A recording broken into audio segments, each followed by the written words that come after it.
¿Qué es pecado? Muchos tienen allí una cierta aislamiento, distanciamiento con esta palabra. Cuando escuchan la palabra pecado, ellos no pueden creer que en pleno siglo XXI se esté hablando de pecado, porque piensan que es una palabra ya muy antigua o es una palabra que solamente pertenece al mundo religioso. Hoy vas a entender muchas formas de poder comprender este tema de pecado y qué significa realmente pecar. Bienvenido, está comenzando Biblia Fácil. Hoy vamos a responder muchas preguntas a la luz de la palabra de Dios. Y como siempre, quiero invitarte para que puedas tener Biblia en mano, porque es así como estudiamos aquí la Biblia, la palabra del Señor. Y la Biblia siempre trae respuestas, trae esperanza. La Biblia nos ayuda a comprender el plan de salvación. Y hoy hablaremos cómo el ser humano, después de haber sido creado perfecto, cayó en la mayor condenación. Sin embargo, apareció Dios para restaurarnos. Allí donde estás, cierra tus ojos para poder orar y permitir que Dios pueda hablar a nuestro corazón. Querido Dios, estamos con la disposición para abrir tu palabra, escuchar acerca del mensaje que tienes para nuestro corazón. Y queremos que tu palabra, al ser abierta, pueda verse de manera nítida y clara para que hoy podamos tomar una decisión tan importante en nuestra vida. Danos tu bendición, que tu Santo Espíritu nos guíe, en el nombre de Jesús. Amén. Antes de poder iniciar con el tema de hoy, yo tengo un regalo para ti, lo estamos presentando siempre, y hoy quiero ofrecerte el curso bíblico Biblia Fácil Apocalipsis. Aquí vas a entender, a través de este estudio bíblico, la manera como las profecías revelan el futuro y todo lo que hoy está sucediendo. ¿Quieres conocer más de profecías? Ingresa a nuestra página web estudielabiblia.com y allí elige la manera cómo recibir este curso. De manera física, de manera virtual o también poder hacer un estudio bíblico a través de WhatsApp. ¿Qué te parece? estudielabiblia.com. Hoy vamos a hablar sobre un tema tan importante. Para ello, quiero antes mostrarte una pregunta que aquí nos llegó desde Bolivia. Y es Guara quien nos hace esa pregunta. Y es que a veces no hay una explicación para poder hacer entender a alguien de cómo nuestro planeta perfecto cayó en manos del enemigo. El pecado es un misterio. Sin embargo, hoy vamos a intentar dar esas respuestas y vamos a dar respuestas claras a través de la palabra de Dios. Imagina la siguiente escena. Todos los días tú te levantas, escuchas las noticias, prendes la TV, ves los diarios y las noticias siempre dan vuelta casi en lo mismo. Asesinatos, pandemias, enfermedades, sufrimiento, pandillaje, droga. Cada día millones de personas mueren, hay tragedias, parece que la naturaleza a veces se enfurece. Todas esas noticias nos llevan a cuestionarnos y a preguntar ¿cómo surgió todo esto y cuándo va a terminar todo esto? Extorsiones, asesinatos, muerte, despedidas, enfermedades, pobreza, miseria y dolor. Cuando nosotros vamos a la Biblia, encontramos que dentro del plan de Dios era que todo este planeta continúe perfecto así como salió de sus manos. El libro de Génesis capítulo 1, versículo 31 dice: Y vio Dios todo lo que había hecho, y aquí era bueno en gran manera, y fue la tarde y la mañana del día sexto. Todo lo que Dios hace es perfecto. El problema es cómo algo tan perfecto que salió de las manos de Dios vino a transformarse en todo este caos. La respuesta la encontramos en el capítulo 3 del libro de Génesis. El capítulo 3 habla sobre la caída del ser humano. ¿Y a qué llamamos caída? Dios había dicho al ser humano que él no pueda acercarse de un árbol al cual él mismo lo llamó prohibido. El capítulo 2 y el versículo 16 dice así: Mandó Jehová Dios al hombre diciendo: De todo árbol del huerto podrás comer, mas del árbol de la ciencia del bien y del mal no comerás, porque el día que de él comieres, ciertamente morirás. La orden era clara. ¿Y por qué Dios dio esta orden? Porque Dios creó a los seres humanos con capacidad de elegir. ¿Y en qué momento tú usas tu libertad o tu capacidad de elegir? Cuando tienes dos opciones. Entonces, Adán y Eva tenían la opción de poder obedecer la voz de Dios y vivir eternamente felices, o desobedecer la voz de Dios y entrar en el terreno de la muerte, porque la orden era: el día que comieres, ciertamente morirás. Lamentablemente, encontramos que en el capítulo 3, Satanás, que fue un ángel creado que se rebeló contra Dios, estaba en esta tierra. Y él usó de manera, allí voy a decir, extraordinaria, en el asunto del plan malévolo que él tuvo para hacer caer a aquella primera pareja creada por Dios. Porque su plan funcionó y fue perfecto. Adán y Eva gustaban mucho relacionarse con Dios porque Dios los creó por una relación cercana. ¿Y cómo fue interrumpida esa relación? Satanás se disfrazó porque él nunca da la cara, él siempre se disfraza detrás de algo bonito, él siempre se coloca detrás de algo hermoso, sin hacerte saber sus intenciones, coloca duda en el corazón y siempre ofrece lo que no puede dar. Y así ocurrió. ¿Qué cosa usó en el jardín del Edén? Los sentidos. Hasta hoy continúa Satanás allí seduciendo nuestros sentidos. Por eso cuida lo que ves, cuida lo que escuchas, cuida lo que pruebas, cuida lo que tocas. Es a través de los sentidos que se alimenta nuestra mente, nuestro corazón, nuestro cerebro. Es a través de los sentidos que son las puertas abiertas para poder alimentar todo lo que tenemos dentro de la vida. Ahora, ella fue seducida por la serpiente, seducida para poder desobedecer a Dios. Y Dios tenía por lo menos dos opciones. La primera opción es decir: bueno, ustedes pecaron, así que ustedes van a morir. Acabó todo el asunto. La segunda opción era anular su ley. Cuando no hay ley, no hay pecado. Para que veas que la ley de Dios no puede ser anulada. Él colocó una tercera opción. Ustedes van a morir, pero no la muerte eterna. Yo voy a tomar su lugar y voy a morir en lugar de ustedes. Por eso, el momento que Adán y Eva pecaron, ocurrió el primer sacrificio para poder cubrir con pieles a aquellos que estaban cubiertos de hojas de higuera. Y aquel cordero que fue muerto en el Edén ya representaba a Cristo. Él tomó nuestro lugar porque su ley no puede ser alterada. Y la muerte de Jesús en la cruz es la evidencia que la ley de Dios no puede ser abolida. Entonces, ¿qué cosa hizo Jesús? Tomó nuestro lugar, pagó el precio de nuestra condenación. Y por eso hoy vivimos en la desgracia que vivimos. Sufrimiento, dolor, terror, miseria. La pregunta es: ¿por qué Dios no destruyó a Satanás? ¿Acaso no tenía poder? Claro que tenía. Si Dios hubiese destruido a Satanás inmediatamente, probablemente hubiese quedado una duda en el universo. La duda es: ¿acaso él tiene razón?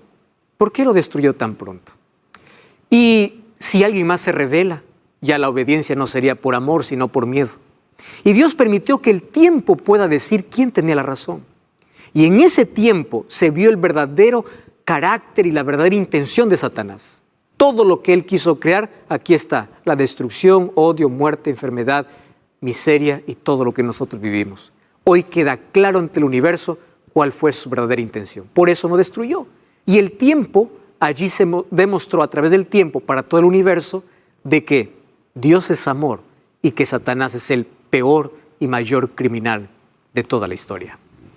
Sin embargo, allí se cometió el primer pecado. ¿Cómo surgió? La respuesta es un misterio. Porque el pecado se trasladó a la tierra, no comenzó en la tierra, comenzó en el cielo. ¿Cómo comenzó? En el corazón de un ser perfecto que usó su libertad para poder rebelarse. Esto ya hablamos en el programa anterior. ¿Cómo es que un ángel se convirtió en demonio? El pecado es un misterio porque es enigmático, no tiene presuposición, ni causa, ni motivo. Es un intruso y abrió un paréntesis dentro del amor de Dios y la gracia divina. Además, el pecado es complejo y multiforme porque tiene 1000 caras y se manifiesta de una manera increíble. primer pecado comenzó en el cielo, el primer pecado en la tierra comenzó con Adán y Eva. Sin embargo, el pecado tiene 1000 caras. Y es por eso que en la Biblia, los escritores bíblicos o los profetas intentaron allí señalar para nosotros de diferentes maneras lo que significa pecado. Porque si alguien me pide una definición de pecado, hay muchas maneras de definir el pecado. Por ejemplo, vamos a ver algunas. Pecar es errar al blanco. Es el primer concepto de pecado. Cuando una persona pierde su referente moral y se desvía del camino, eso es pecado. Este es el camino correcto. Te desvías, estás pecando. Entonces, ¿qué cosa es pecar en su primer concepto? Fallar. ¿Cuál era el destino que Dios tenía para Adán y Eva? Una eternidad feliz. ¿Qué cosa hicieron ellos? Se desviaron. ¿Qué cosa hicieron? Pecaron. Es errar al blanco. Más o menos es como cuando un jugador tiene que patear al arco y patear a otro lado. Cuando falla un penal o cuando tiras una flecha y no aciertas. Eso más o menos es la primera representación, el primer concepto de lo que se llama pecado. Sin embargo, hay un segundo concepto de pecado. Es subvertir la realidad. ¿Qué significa eso? El pecado afecta, distorsiona, corrompe la naturaleza del ser humano, enceguece a la persona y lo lleva a considerar el mal como bien y el bien como mal. Subvierte la realidad. Un ejemplo, la idolatría es pecado porque en vez de adorar al Creador, el ser humano venera a la criatura. El pecador no valora lo espiritual y empieza a valorar ¿qué cosa? A un ser humano. Me llama mucho la atención cuando el ser humano quiere justificar la idolatría y dice yo no adoro, yo solamente venero, yo solamente respeto. ¿A quién? A una criatura. Ya vimos en el tema anterior que ni siquiera los ángeles reciben adoración. Y cuando tú dices yo voy a venerar, me voy a postrar delante de una escultura, ¿delante de quién? ¿San Pedro, San Pablo? Mira lo que dice el apóstol Pablo. El libro de 2 de Timoteo, capítulo 4, versículo 7 y versículo 8, dice así. He peleado la buena batalla, he acabado la carrera y he guardado la fe. Por lo demás me está guardada la corona de justicia, la cual me dará el Señor juez justo en aquel día. ¿De qué día está hablando? De su segunda venida. Pablo no dice, de aquí me voy al cielo y desde allí voy a interceder por ustedes. Ustedes tienen que orarme a mí y yo voy a interceder por ustedes a Dios. Porque el único mediador intercesor es Dios. Entonces, ¿qué cosa es pecado? Invertir la realidad. La veneración y la adoración que debe ser dirigida para Dios, ahora se dirige al ser humano. Eso es pecar. Ahora, cuando vamos al libro de Isaías, capítulo 59, versículo 2, mira lo que dice. Isaías, capítulo 59, versículo 2. Dice, pero vuestras iniquidades han hecho una separación entre vosotros y vuestro Dios, y vuestro pecado han hecho ocultar de vosotros su rostro para no oír. Entonces, se invierte todo en la vida del ser humano. Número 3, pecar es quebrar un pacto. Cuando tú rompes la paz, estás pecando. Pecado te lleva a una ruptura de relaciones, primero con Dios y luego con tus semejantes. Eso también es pecar. ¿Qué más es pecar? Pecar es actuar sin fe. Esto es el pecado por omisión. Hay personas que dicen, yo no peco porque no mato, no robo, no miento, no adultero, no hago esto, no hago lo otro. No. Pecar, mira lo que dice el libro de Romanos capítulo 14, versículo 23. Todo lo que no proviene de fe es pecado. Incluso tú puedes hacer acciones buenas con motivaciones equivocadas. Alguien puede dar una limosna solamente para colocar una foto y para ser aplaudido por los demás. Es una acción buena, pero se convierte en pecado el momento que su motivación está manchada. Todo aquello que no proviene de fe es pecado. Eso dice la Biblia. Y mira lo que dice Santiago 4:17. Aquel que sabe hacer lo bueno y no lo hace, comete pecado. ¿Te das cuenta? Pecado no solamente es hacer cosas equivocadas. Pecado también es no hacer aquello que es correcto. ¿Qué cosas correctas tú sabes que debes hacer en la vida y todavía no lo has hecho? Sabes que tienes que entregarte a Jesús, por ejemplo, y todavía no lo has hecho. Sabes que tienes que ser bautizado, sabes que es bueno y no lo has hecho. Sabes que tú tienes que cuidar tu cuerpo, pero no lo haces. El que sabe hacer lo bueno y no lo hace, también comete pecado. Entonces, pecado aquí es actuar sin fe. El libro de Primera de Juan, capítulo 3, versículo 4, dice así: todo aquel que comete pecado infringe la ley, pues pecado es transgresión, infracción de la ley. ¿Qué cosa es el concepto? ¿Cuál es el concepto de pecado aquí? Pecado es quebrar la ley de Dios. La ley moral, la ley que Él escribió con su propio dedo, que de eso vamos a hablar ya en el próximo programa. Eso es pecar, quebrar su ley. Proverbios 28:9 tiene una declaración realmente asustadora para muchos. Allí dice así: el que aparta su oído para no oír la ley, su oración también es abominable. Wow. El que aparta su oído para no oír la ley, también su oración es abominable. 1 Juan 3:4, ¿qué cosa dice? Pecar es transgredir o romper la ley de Dios. Entonces, ¿qué cosa es pecar? Desobedecer la ley de Dios. No oír, rechazar incluso su ley. ¿Qué más es pecado? Pecado es decir no a Dios. Escucha bien este concepto.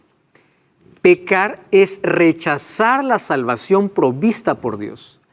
Esto se llama rebelión. Es decir, es rechazar la vida para continuar en el camino de la muerte. Cada vez que tú rechazas una oportunidad que Dios te da para salvación, tú estás pecando, porque te estás desviando del ideal que Dios tiene, del propósito por el cual tú fuiste creado. Tú fuiste creado para una relación estrecha con Dios. Vivir lejos de Dios es vivir lejos de la vida, porque Dios es vida. Y el que da la espalda a la vida entra en oscuridad y entra a caminar en el terreno de la muerte. Cuando tú rechazas a Cristo, estás rechazando la vida. No estás rechazando una religión. Yo aquí no estoy hablándote de religión, estoy hablándote de vida. Cuando aceptas a Cristo, realmente puedes tener vida en abundancia, calidad de vida y esperanza de vida eterna en el futuro, porque eso sí, eso es lo que hace la fe. Cuando tú rechazas las oportunidades que Dios te da, lo que estás haciendo es pecando. Entonces, cada vez que postergas, cada vez que rechazas, estás cometiendo pecado. Por eso Hebreos 3:15 dice: no seáis rebeldes. Si oyeres hoy su voz, no endurezcáis vuestros corazones. ¿Por qué? Porque al endurecer el corazón, el pecado toma control de la vida. Y este es un asunto que hoy vamos a tener que analizar. ¿Por qué? Porque aquí voy al corazón de lo que hoy quiero decirte. Nosotros no hemos aprendido aún a definir qué cosa es pecado. Nosotros pensamos que pecar es mentir, es robar, es adulterar, es hacer lo malo. Y está bien, eso es pecado, pero eso no es la esencia del pecado. Nosotros tenemos que comprender hoy qué cosa es realmente pecado. Ya te di varios conceptos de lo que la Biblia muestra acerca de lo que es pecado. Sin embargo, hoy quiero mostrarte uno más. El pecado hoy es asociado con actos, ¿verdad? Tú estás pecando, robaste, estás pecando. Es verdad. El problema es más profundo que eso. ¿Me entiendes? Robar es la acción, pero el pecado es más profundo, porque su raíz está en nuestra naturaleza. Nuestra naturaleza que quiere estar independiente de Dios. Yo aquí puedo resumir lo siguiente. ¿Qué cosa es pecado? Separación de Dios. Cuando tú estás cerca de Dios, no existen aquellas acciones porque tu corazón está ocupado por Dios. Sin embargo, pecado en sí es más que una acción. Es verdad que aquel que mata peca, aquel que roba peca, aquel que adultera peca, es verdad. Pero pecado va más allá que acciones. Pecado es un estado. Pecado es lo que yo traigo desde el momento que ya nazco, está en mi corazón. Las acciones son el resultado de lo que hay dentro. Las palabras son el resultado de lo que ya pensé. Mis acciones son el resultado de lo que planifiqué. Entonces, pecar no es simplemente hacer. El pecado ya vive. ¿Dónde se fabrica? En el corazón. Cuando hablo de corazón estoy hablando de mente. La mayor fábrica del mundo es la mente. Ahí se fabrica todo. Ahora, préstame atención.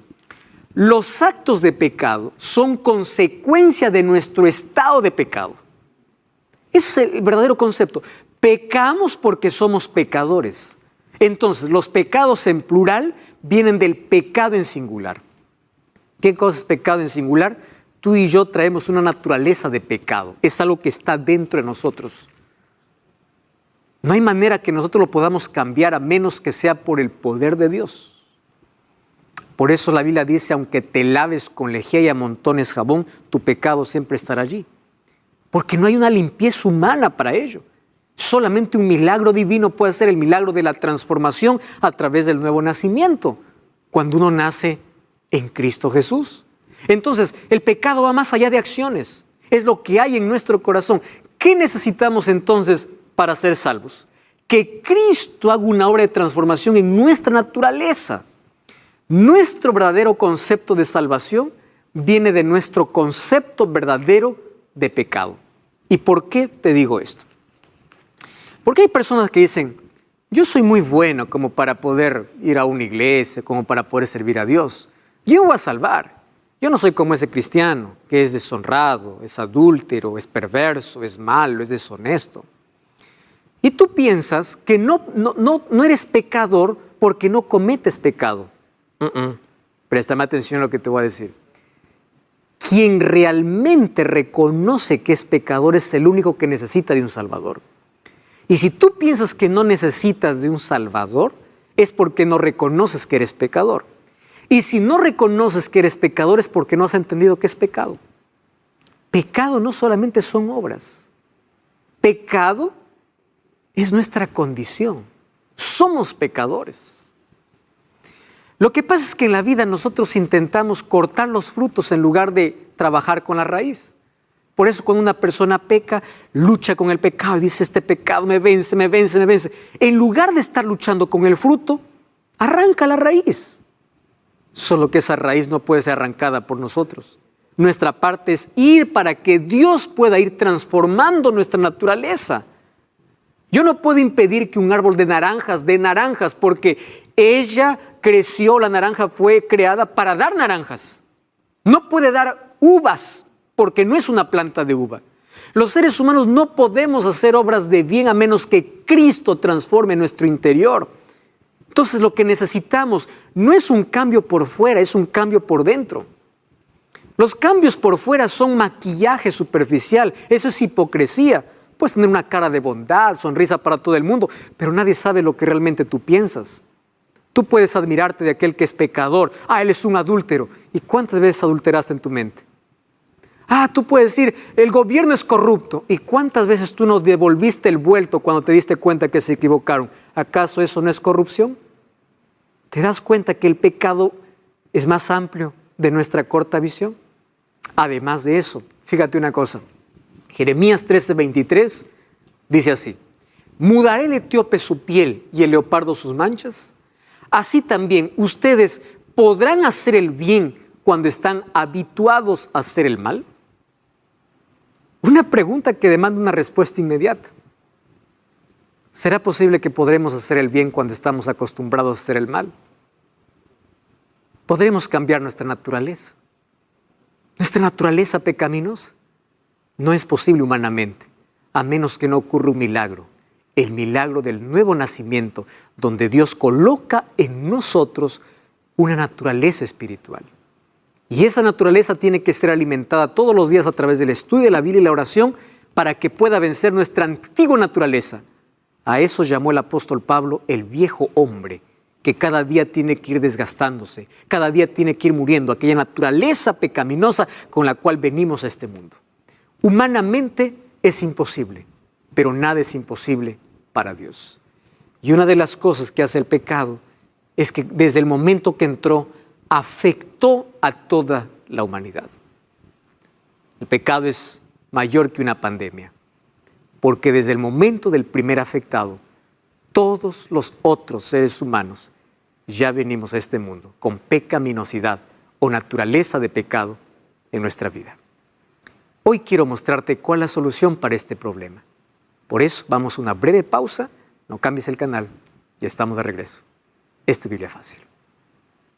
Hoy estamos viendo varios conceptos sobre pecado, sobre lo que la Biblia dice, lo que significa pecar. Incluso no hacer lo bueno sabiendo es pecado. Y hoy queremos ver algunos otros aspectos, cómo esto afecta totalmente nuestras relaciones, nuestra vida, pero sobre todo queremos ver cuál es la solución. Vamos a profundizarnos un poquito más en el problema, porque cuando somos conscientes de nuestro problema, buscamos la salida. Uno va al médico cuando sabe que está enfermo. Mientras no reconozca que está enfermo, no busca medicina. Entonces, cuando reconocemos cuál es nuestra verdadera condición, vamos a buscar realmente a Dios. ¿Por qué hoy la gente no quiere escuchar más de Jesús? Porque cada vez es menos consciente de su realidad. Porque si fuese más consciente de su condición, buscara con más desesperación el remedio. Y el único remedio es Jesús. Él es el único que puede transformarnos. El pecado afecta a todos. Empezó en el Edén y afectó a todos los descendientes. Mira lo que dice el libro de Romanos, capítulo 5, versículo 12. Por tanto, como el pecado entró en el mundo por un hombre, y por el pecado la muerte, así la muerte pasó a todos los hombres por cuanto todos pecaron. Imagínate, ya lo traemos en nuestros genes, en nuestra naturaleza. La muerte pasó como una herencia. Así como el pecado entró por un hombre y por el pecado la consecuencia. Por eso es que hoy sufrimos consecuencia, ¿verdad?, de destrucción, de sufrimiento, de dolor y de muerte. Esa es la razón. Nos afectó a todos. Ahora, no existe en la tierra alguien que no peque. Ni uno. Mira lo que dice el libro de Eclesiastés. Eclesiastés capítulo 7, versículo 20. Me llama mucho la atención lo que dice aquí Salomón. Eclesiastés 7:20 dice así: ciertamente no hay hombre justo en la tierra que haga el bien y nunca peque. Tú puedes decir, está equivocado porque yo hago obras de bien. ¿Cuál es tu motivación? ¿Qué hay en tu corazón? ¿Por qué haces lo que haces? No hay. Romanos 3:23 dice que no hay justo ni aún uno. Entonces esa es nuestra condición. Incluso el ser humano ya viene a este mundo siendo pecador. Mira lo que dice el libro de Salmos, capítulo 51, versículo 5. He aquí, en maldad he sido formado y en pecado me concibió mi madre. Ya venimos con esa naturaleza pecaminosa. Y el pecado, ¿dónde viene enraizado? En nuestro corazón. Cuando hablo de corazón estoy hablando de mente. Nuestra mente se pervirtió, se degradó. Nuestra mente es aquella que nos lleva lejos de Dios y es aquella que le gusta practicar o hacer cosas que hacen daño. Jesús habló en el libro de Mateo capítulo 7, o capítulo 6, versículo 19, que toda la impiedad humana nace en el corazón del ser humano. Las malas intenciones, los malos deseos, las malas palabras, las malas acciones nacen en el corazón porque ahí está enraizado. Entonces, el pecado trae culpa. Y eso es algo que todos lo experimentamos en la vida.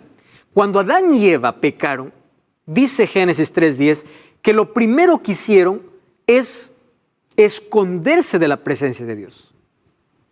¿Por qué se escondieron? Porque ellos ya traían una culpa. Por eso tuvieron miedo ahora de ver el rostro de Dios y oír la voz de Dios. Hoy hay tantas personas que están sumergidas en la culpa, no pueden dormir, no pueden hacer, afecta todo su mundo, afecta su mente, afecta su trabajo, por la culpa que tienen, porque eso es lo que trae el pecado. Dolor y culpa.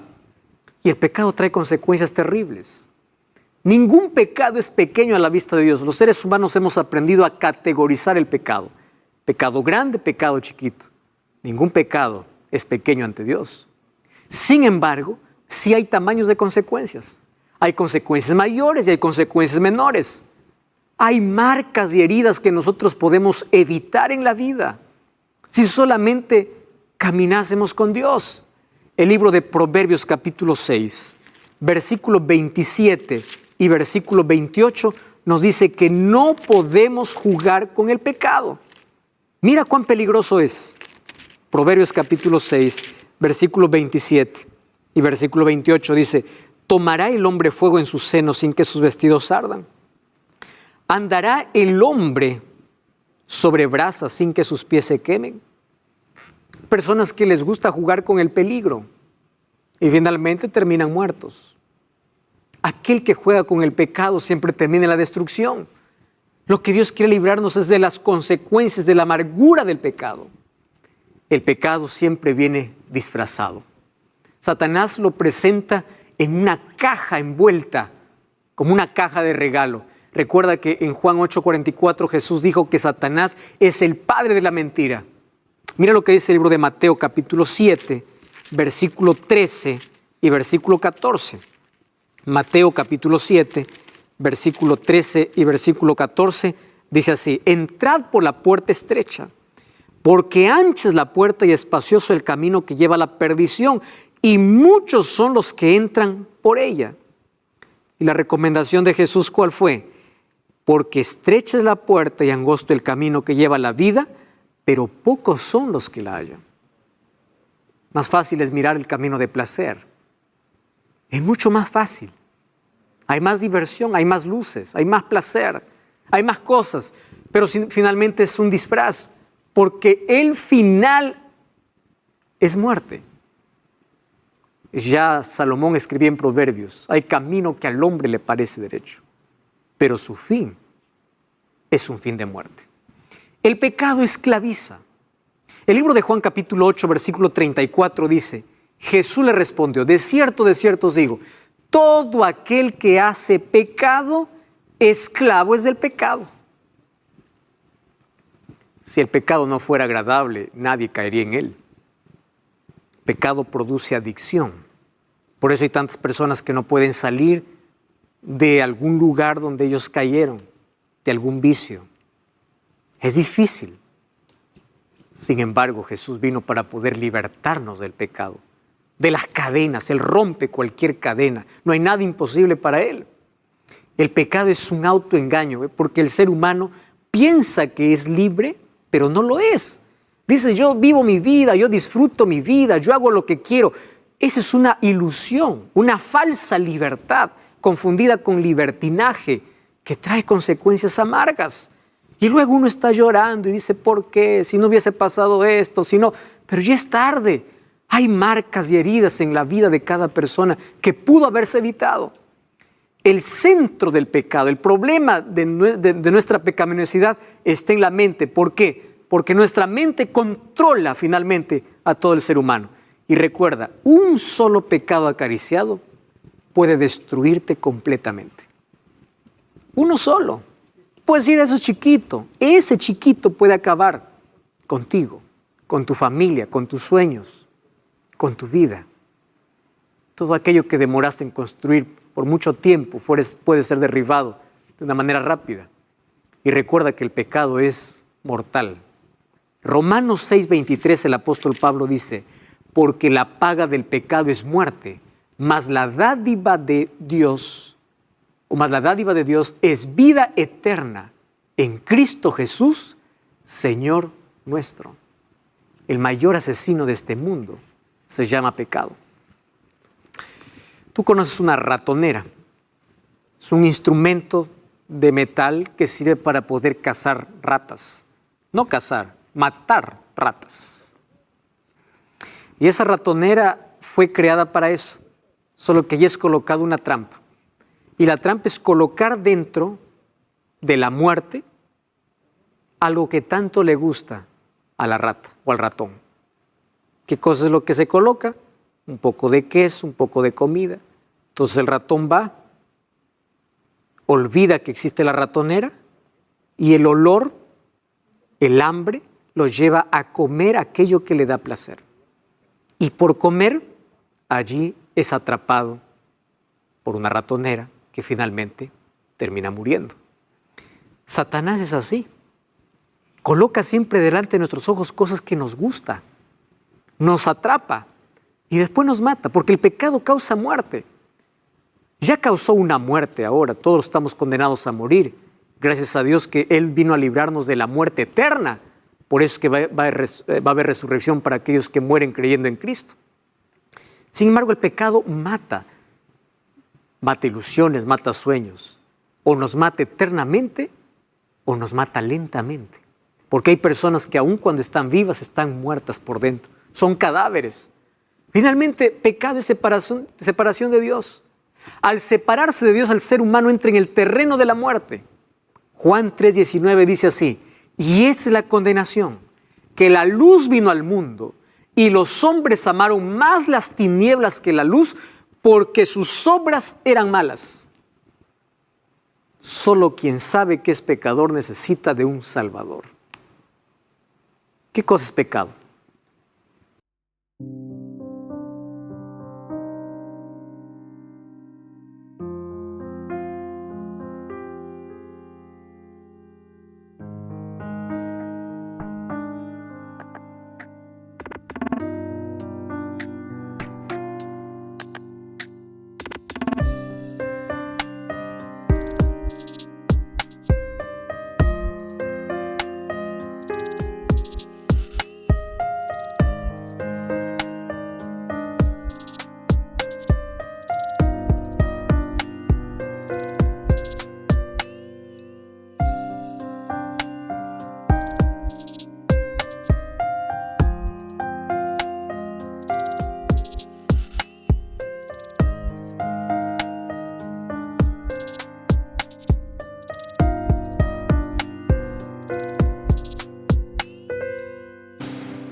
En conclusión, pecado es autonomía de Dios. Cuando tú te separas de Dios, entregas tu vida bajo el control y el dominio de Satanás. Tus deseos y pasiones se colocan en armonía con el diablo. Y finalmente acaba destruyendo para siempre tu vida. Destruye la imagen de Dios. Aquello que Dios quiere restaurar por causa del pecado, Satanás continúa destruyendo a través del pecado. ¿Y cuál es el mayor problema del pecado? Préstame atención. No es tener una herida. A la herida vamos a llamar que es pecado. Es rechazar la medicina.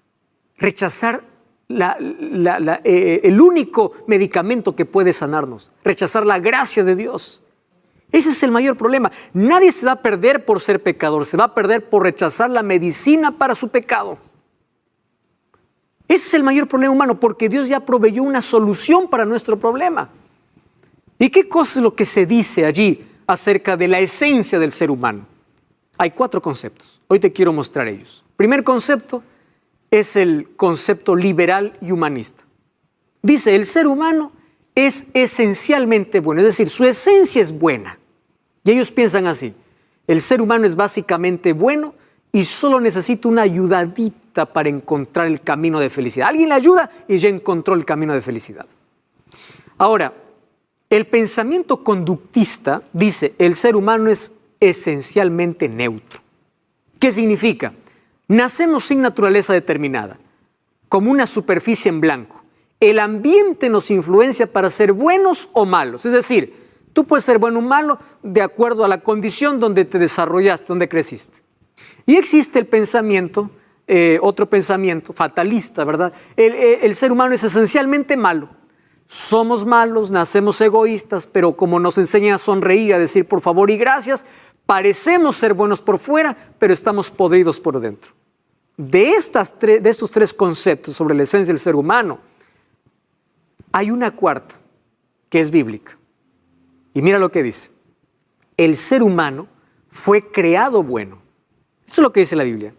Fue creado bueno, pero cayó en pecado y se volvió totalmente malo. Cada faceta de la personalidad humana fue afectada por el pecado. Tanto así que cuando vamos a Isaías capítulo 1, versículo 5, dice que desde la cabeza del pie, o desde la cabeza hasta la punta del pie, todo está podrido, todo está lleno de llagas. Imagínate, no hay en él cosa sana. Esa es nuestra condición. Ahora, no solamente la totalidad de la humanidad fue afectada, sino también cada persona en su totalidad. El pecado afectó el intelecto, las emociones, los deseos, las motivaciones, aún el cuerpo. Eso no significa que los incrédulos no pueden hacer cosas buenas. Ellos pueden, pero en términos de vida espiritual están muertos en sus obras porque están contaminadas por el pecado. Entonces, aferrarse a un pecado nos hace perder la conciencia de pecado. Uno ya a lo que antes llamaba pecado, ya no llama pecado. Tú has visto cómo varios valores y principios hoy ya no son llamados o son ignorados. ¿Por qué? Porque el pecado entró, la sociedad lo aceptó y lo que antes se llamaba pecado hoy ya no es pecado. El ser humano se acostumbró a eso. El problema, una vez más te repito, no es tener la herida, sino rechazar la medicina. ¿Por qué? El pecado afecta totalmente al ser humano. Afecta la conciencia porque lo cauteriza. Afecta las emociones. Le hace obstinado, rebelde. Afecta lo espiritual porque lo aleja de Dios. Afecta lo moral porque lo hace corrupto. Afecta la fuerza de voluntad porque lo hace vulnerable. Afecta la vitalidad porque lo enferma. Afecta la fe porque lo desanima. Y allí Salmos 13:3 dice que todos estamos corrompidos por el pecado. Entonces la pregunta es, ¿cuál es la solución? Estamos graves. Si alguien nos hace una radiografía espiritual, todos estamos condenados a morir, estamos muriendo lentamente. Y hay varios caminos que el ser humano ya inventó. Por ejemplo, el gnosticismo dice, la salvación ocurre cuando sabes. Así que mientras más conocimiento tengas, más puedes tener acceso a la salvación. El legalismo dice, la salvación ocurre cuando tú haces. Y hay personas que dicen, vamos a hacer obras de penitencia, obras de caridad, vamos a hacer. Eso es legalismo. El perfeccionismo dice, la salvación ocurre cuando tú eres. Entonces la persona que no es perfecta no puede ser salva. Sin embargo, la Biblia dice que la salvación ocurre por la justificación. La justificación es el método divino. La salvación ocurre cuando tú crees en Cristo. Por eso Juan 3:16 dice, para que todo aquel que en Él cree no se pierda, mas tenga vida eterna. Y el versículo 18 dice, aquel que en Él cree no es condenado. Romanos 8:1 dice, ninguna condenación hay para los que están en Cristo Jesús. Él es la solución para nuestro problema. Y tú sabes que esa solución Dios ya lo había creado antes que llegue el problema. 1 Pedro 1:18 dice, fuimos rescatados de nuestra vana manera de vivir, lo cual recivisteis de vuestros padres, no con cosas corruptibles como oro o plata, sino con la sangre preciosa de Cristo, como de un cordero sin mancha y sin contaminación, ya destinado antes de la fundación del mundo. Antes de que Dios diga allá en el jardín del Edén o allá en la creación, haya luz, se dijo en la eternidad, haya cruz. La cruz sería el puente para redimir al ser humano. Y Jesús se ofreció para morir en nuestro lugar. La salvación tiene que ver con sustitución. Tomó nuestra condición, tomó nuestro lugar, murió en nuestro lugar para darnos esperanza de vida. Por eso el texto de mayor esperanza es Juan 3:16. Porque de tal manera amó Dios al mundo que ha dado a su Hijo unigénito, para que todo aquel que en Él cree no se pierda, mas tenga vida eterna. La cruz es vista como propiciación. La propiciación viene del ambiente de culto, donde antiguamente las culturas pensaban que los dioses necesitan ser apaciguados su ira con sacrificios humanos. Pero la propiciación en el caso de Dios es que Dios mismo se ofreció por nuestra culpa.